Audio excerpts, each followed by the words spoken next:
இன்றே டவுன்லோட் செய்து உங்கள் ஃபேவரட் ஷோக்களை என்ஜாய் பண்ணுங்க. தங்கம் இங்க வா, இங்க சாக்லேட் சாப்பிடுறியா? நான் உனக்கு சாக்லேட் கொடுக்குறேன். நான் சொல்றதை நீ செய்யறியா? இதோ அங்க பாருங்க, அங்க ஒரு அங்கிள் அக்காவும் பேசிட்டு இருக்காங்கல்ல. ஆமா அங்கிள். அவங்க கிட்ட போய் நீங்க ரெண்டு பேரும் புருஷ மண்டாட்டிய ஜோடி பொறுத்த சூப்பரா இருக்கீங்கன்னு சொல்லணும். சொல்றியா? சரிங்க அங்கிள். இந்தாங்க, அவங்க கிட்ட போய் சொல்லுங்க. போங்க போங்க.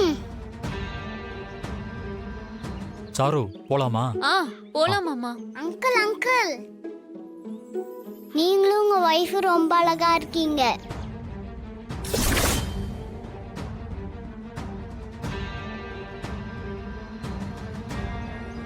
இல்ல பாப்பா, இவங்க என் வைஃப் இல்ல.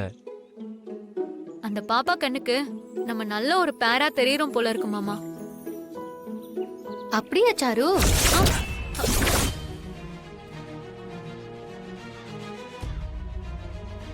ஐயோ, என்ன இவ வந்திருக்கா? பாப்பா அக்கா, இவங்கள பாக்கும்போது அப்படிதான் உனக்கு தெரியுதா? தெரியல, அப்படித்தான் சொல்ல சொன்னாங்க.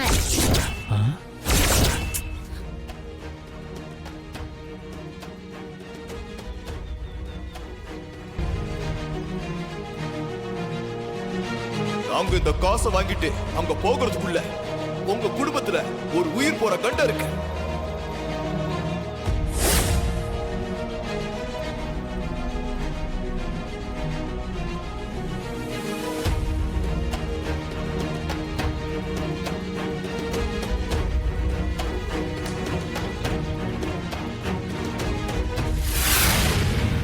கரெக்டா சொன்னேன், அத நான் மறந்தே போயிட்டேன். இல்ல பாட்டி, நீ முன்னாடியே சொல்லியிருந்தேன்னா இந்த மாதிரி பிரச்சனை வந்திருக்காது. மாயா, நம்ம வீட்ல இருக்கிற எல்லாருக்கும் எலுமிச்சம்பழம் தனித்தனியா சுத்தி போடணும். ஏங்க, நான் போய் வாங்கிட்டு வந்துட்டுமா? வேண்டாம், இப்படிதான் தண்ணி எடுக்க போறேன்னு ஆள் காணாம போயிட்டீங்க. நீங்க போக வேண்டாம், வேற யாராவது போயிட்டு வரட்டும். இல்லைங்க, அப்ப எனக்கு ஒரு போன் வந்துருச்சு, அதுல மறந்து போயிட்டேன். இப்போ நான் கதிர் தம்பி கூப்பிட்டு போயிட்டு வந்துடுறேன்.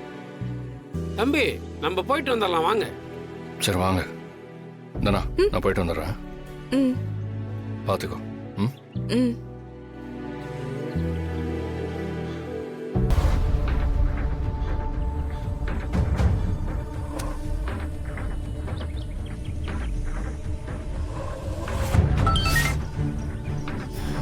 சொல்லுங்க. இத பாரு, நீ சொன்ன மாதிரி அந்த கதிரை நான் தனியா கூப்பிட்டு வந்துட்டேன். கோயிலுக்கு பின்னாடி இருக்கிற கடையில எலுமிச்சம்பழம் வாங்கிட்டு இருக்கான். சூப்பர். இதுக்குதான் உங்களை மாதிரி ஒரு ஆள் வேணுங்கிறது. நம்ம ஆளுங்க அங்கதான் இருக்காங்க. அடுத்து நடக்க வேண்டியதை நான் பாத்துக்கிறேன். ஏய், இந்த தடவையாவது கரெக்டா முடிச்சிடுறா. ஒவ்வொரு தடவையும் என்னால படக்கு படக்கு நெஞ்சு அடிச்சுக்கிற மாதிரி நடந்துக்க முடியாது. இந்த தடவை முடிச்சு காட்டுறேன்.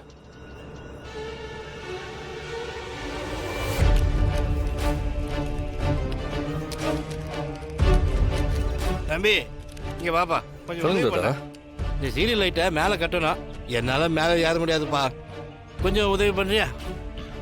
சரி கொடுங்க, நான் பண்றேன். இந்த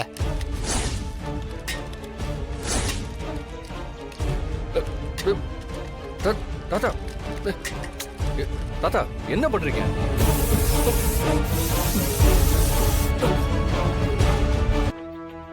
யாரும் ஒரு வேலையை கூட சீக்கிரம் செய்ய மாட்டாங்க போல இருக்கு. கதிர் கூட போயிருக்கான்ல பாட்டி, அவன் வாங்கிட்டு வந்துருவான். போய் எவ்வளவு நேரம் ஆச்சுன்னு பார்த்தல. கோயிலுக்கு வெளியில இருக்கிற கடையில தானே வாங்க போயிருக்காங்க. நான் போய் பாக்குறேன் பாட்டி. மாயா, நீ இரு, நான் போய் பார்த்துட்டு வரேன். இருங்க, வந்துடுறேன்.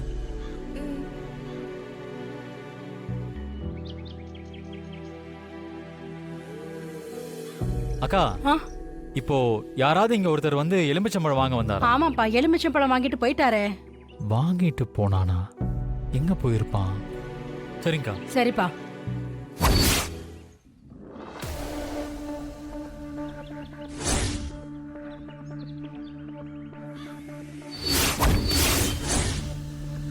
எங்க போனான்னு தெரியலையே.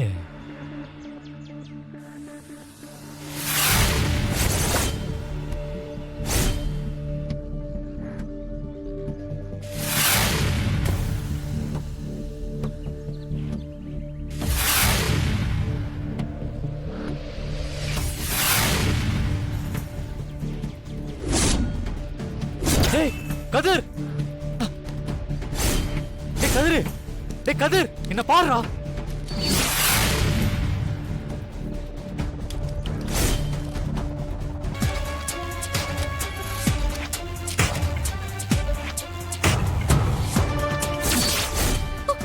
ஐயோ கதிர், உனக்கு எதுவும் ஆகலையே? எதுவும் ஆகல தானா, பயப்படாத. காலையில இவனை பொதுக்குடியில மாட்ட வச்சிருக்காங்க. அங்க சில பேர் வந்து இவனை காப்பாத்த விடாம தடுத்தாங்க. யார் இப்படி எல்லாம் பண்ணிட்டு இருக்கா? இது அந்த கார்த்திக்கோட வேலையா தான் இருக்கும். திரும்ப அவன் ஜெயில இருந்து வெளியில வந்திருப்பான். அந்த பொறுக்கி ஏன் இப்படி எல்லாம் பண்ணிட்டு இருக்கானே தெரியல. பயப்படாத தானா, கதிருக்கு எதுவும் ஆகாது. கதிர், நீ தனியா எங்கேயும் போகாத. மாயா தனா எல்லாரும் இங்க வாங்க. வா. ஆ நீங்க என்ன சொல்றீங்களோ அது அப்படியே கேக்குறேன். இந்த மாதிரி சரக்கு என் காலத்துக்கும் பார்த்ததே கிடையாது. அருமையா இருக்கு, தரமா இருக்கு, ரொம்ப அருமையா இருக்கு தம்பி, அருமையா இருக்கு. ஏய் யாரா பின்னாடியே பின்னாடி விடுங்கடா. ஆமா டேய், நல்ல மருந்து கலந்தீங்களா? அண்ணே 3 நாளைக்கு அவன் எழுந்திருக்காத அளவுக்கு இதுல மருந்து கலந்துருக்கோம். அப்படியே எழுந்தாலும் நாங்க பாத்துக்கிறோம். சரி, இப்போதைக்கு இந்த ஆளை எங்கேயாவது மறைச்சு வைங்க. சரிண்ணே, தூக்கு டேய். சரிங்க. தூக்கு.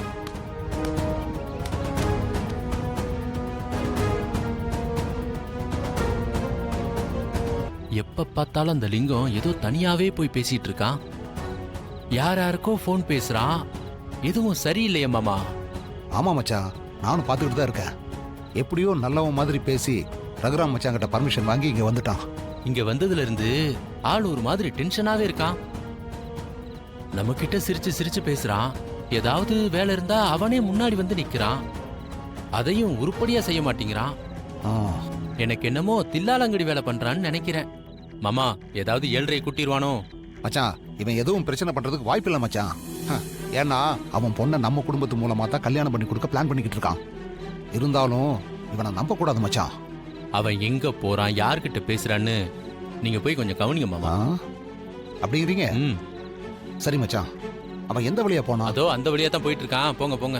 சரி மச்சான், நான் போய் பார்த்துட்டு வந்துடுறேன். நீங்க போங்க, நான் பாத்துக்கிறேன். ஐயோ, இவன் எதுக்கு நம்மள தொடர்ந்து வரான்? இவன் நம்மள பார்த்துட்டான்னு ஆபத்தாச்சே, ஓடிடுவோம்.